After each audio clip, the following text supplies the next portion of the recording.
Okay, Psych 222, Unit 3, Part 3. I think we're Part 3.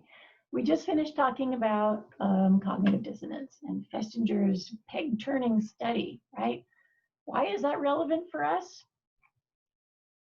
Because it says people's behavior can change the way they think and feel, right? In an attempt to reduce dissonance, we can alter our attitudes and our beliefs so as to be more consistent. This is especially true when the consequences of the behavior are harmful or unpleasant to others. And I think killing other people would be qualifying there. Playing a role in the death of a person who did one no harm certainly falls into this category. So there is cognitive dissonance here, right? This guy, if he's like most people, wants to think he's a good person, and yet here he is shooting an unarmed mother and child. That must create tremendous cognitive dissonance, right? So he's motivated to try to change the way he thinks about this. I'm a good person, yet here I am murdering these defenseless other humans. Maybe you can change that descriptor, murdering defenseless other humans, right? So when people aggress against others, the way they perceive the people they aggress against changes. And this altered perception reduces dissonance. Well, maybe they're not defenseless humans. Maybe they are dangerous. Maybe they are disgusting. Maybe they are filthy.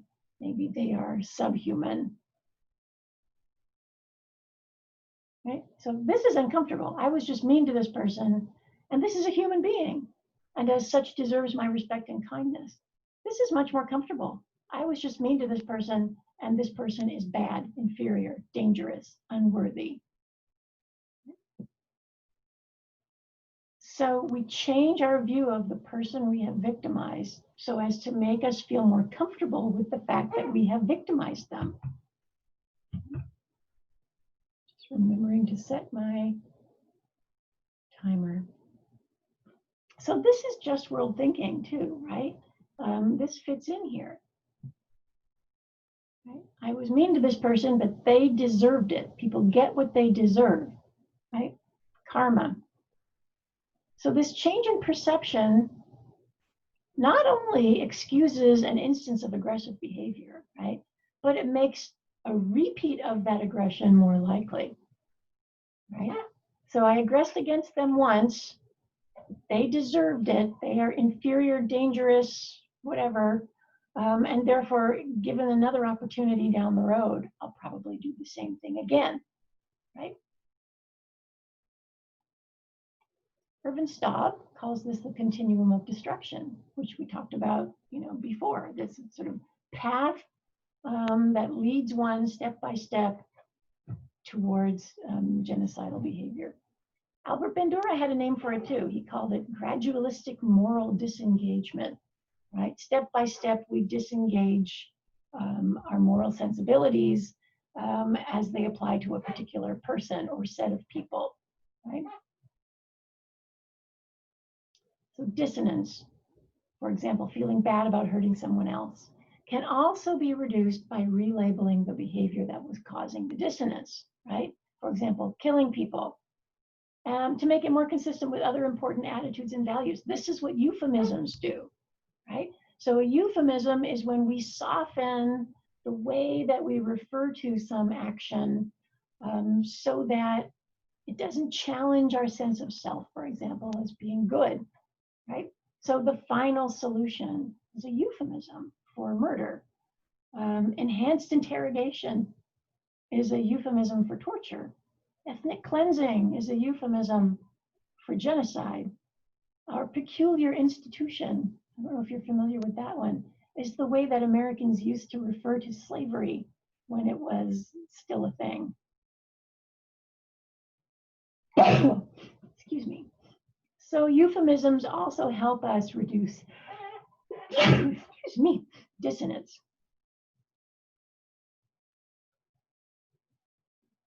So Norfolk and Ignatieff, a couple of social psychologists, suggested that genocide is actually a kind of longing for utopia, a blood sacrifice in the worship of an idea of paradise.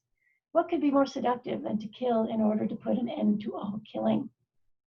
Right? So investing, the slaughter of other people with, this higher purpose, right? I'm not murdering a bunch of defenseless people. I am doing the dirty work required to get us to a utopia, right? Investing harmful conduct with high moral purpose engages self-approval in the service of destructive exploits, right? So not only do you not feel bad about yourself for doing the bad thing, but now it's a good thing, and you're actually going to be able to feel good about yourself, right? So I am killing innocent people can be relabeled as I am building a better world for my family. I am eradicating the vermin. I am protecting my country. I am doing my duty, right? Words definitely have power in terms of the stories we tell ourselves about why we are doing things, right? And then that predicts the likelihood of continuing to do them.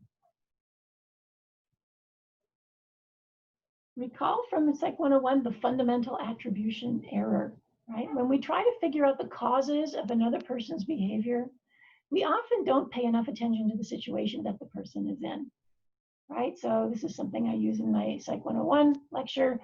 So Joe is observing Bob hitting Steve. How does Joe explain this behavior? What attribution does Joe make about why Bob is hitting Steve, right? We tend to decide that Bob must be a bad person. We make a dispositional attribution, right? We are drawn to internal personality-based attributions that Bob is really a jerk. Right? We overemphasize the importance of people's traits or personality. We tend to see bad apples. We underemphasize the importance of the situation. We fail to see the bad barrel. This is to use Zimbardo's analogy there in explaining their behavior, right? So we interpret perpetrators' actions in terms of their personality traits without sufficiently considering the context.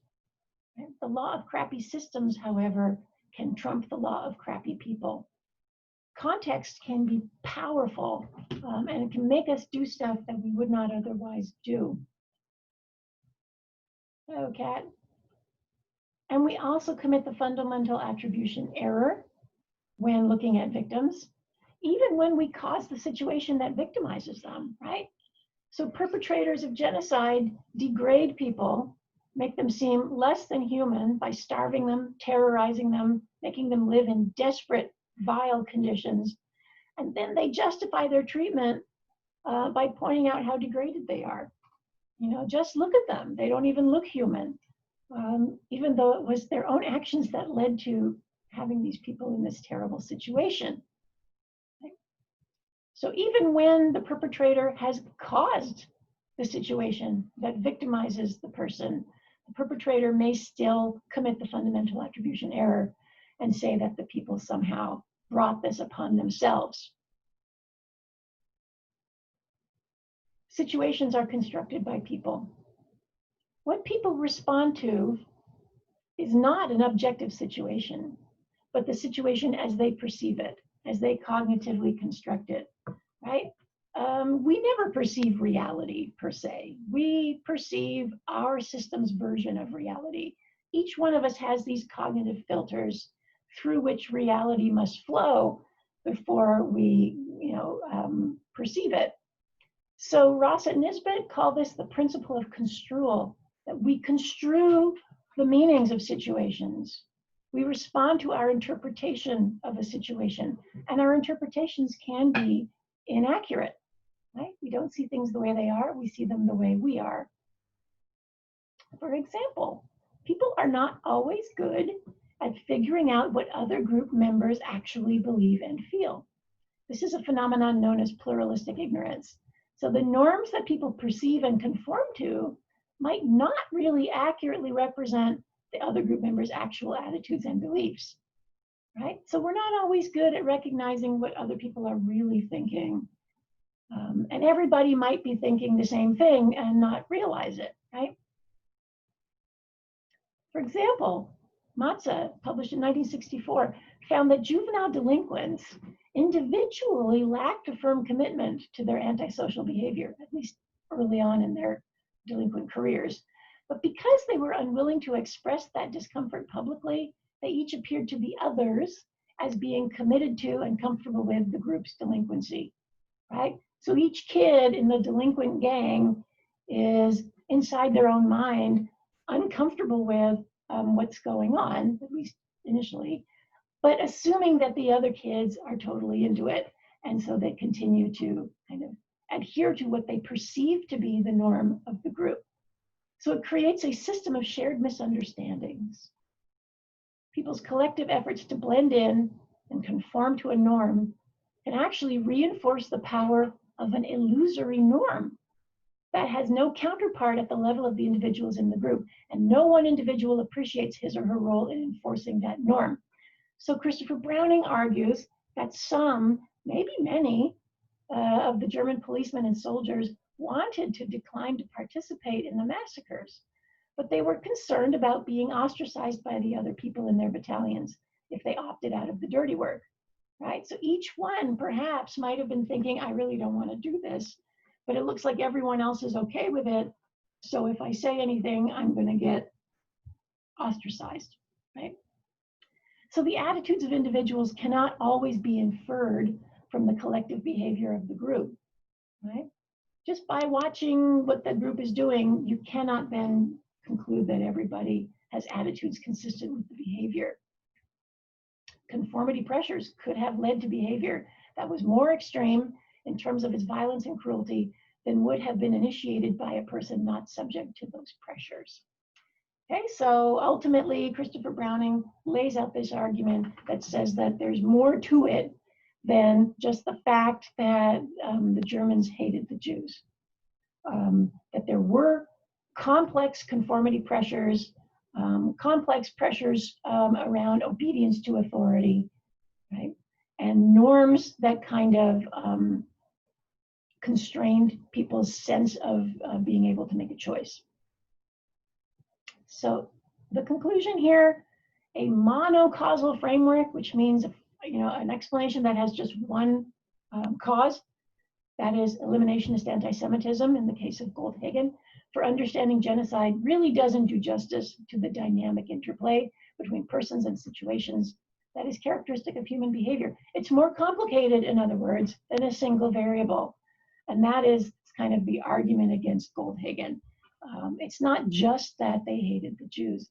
Eliminationist anti-Semitism is not a necessary and sufficient component for understanding genocide. It's complicated, right?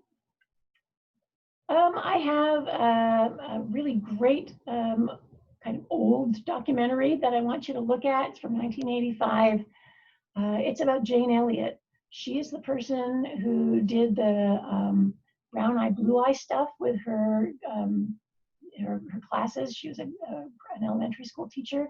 So nothing is more pertinent today than Jane Elliott's research, her study. So I want you to take a look at that. And I guess I will see you in the next one, right?